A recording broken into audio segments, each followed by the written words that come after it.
I guess my big question is, looking at these deficits, is this sustainable? Anytime we talk about sustainability, we talk about recurring costs.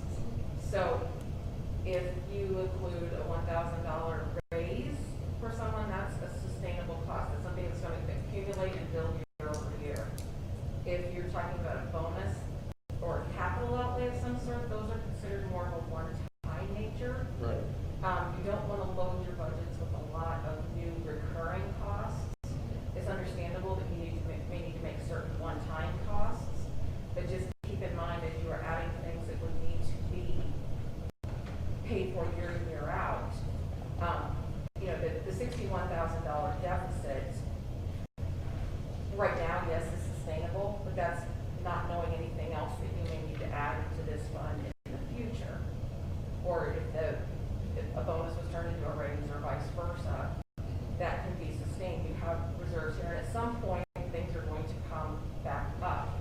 Right now, we are suggesting for the next 2 years, you budget very conservatively because we don't know the state of things. Like, for example, the DLGF was to release the lit estimates today for local income tax, and they did not. So we don't have any more detailed estimates right now on lit for your public safety lit, or your economic development lit, or your certified chairs lit. So without knowing a lot of these things, trying to approve a budget, it's understandable that that's difficult, yes. But you just keep in mind as conservatively as possible for this year and next, till we get a little bit better idea how soon things are going to turn around and come out of this downward slump right now.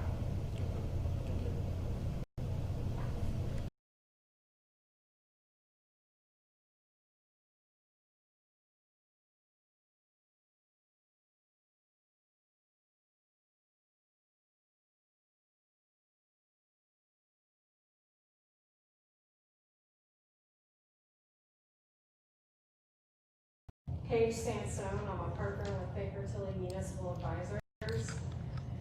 Just a few comments on your budget, and I know that most of you have probably seen our cash flow schedules or draft cash flow schedules, but what I will say is that most of your budgets are either balanced or better than balanced. There are some funds where you will be utilizing cash reserves, but you have sufficient reserves to cover those items.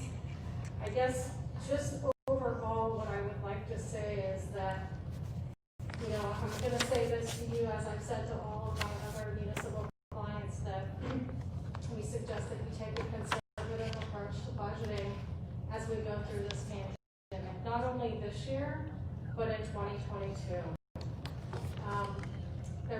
I wish I had a crystal ball to tell you how much revenue you will get next year, but I don't. The best we can do is tell you that the local income tax will likely be impacted in 2022.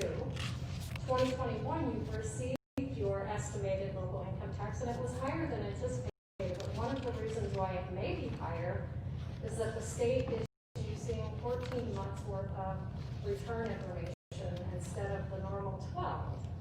And they did that because the deadline to file your return was extended from April 15th to July 15th. So they're trying to pick up those returns. But that said, in 2022, they're only going to use 10 months because you already picked up those other 2 months in 2021. So the combination of those two will likely have a negative impact on your local income tax. But again, I can't really tell you how much. I think in our report, we built in a 15% decrease in, let me just make sure I check that.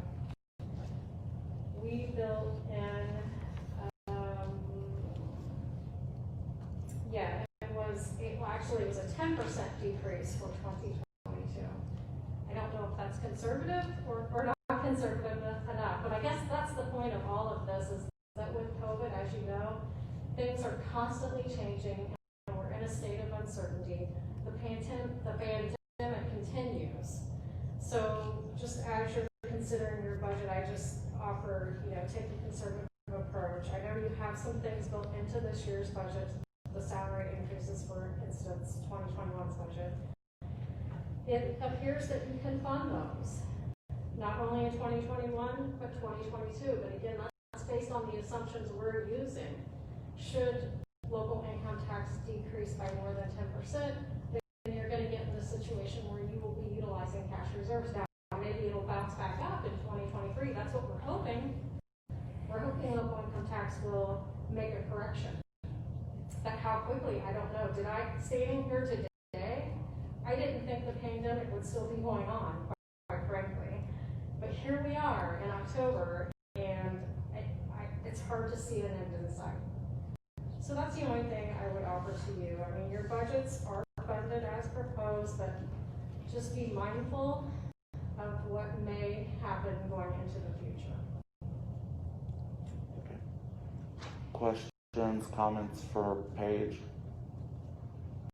In the 2022 budget, the forecast that you have on there, you showed no increase whatsoever on the budget. Is that correct? That's absolutely right. In fact, we completely flatlined it. If I were to put a 3% increase, which is pretty typical, you would then be in negative net cash flow, meaning you would be utilizing cash reserves by about $67,000 based on, again, our assumptions in our report.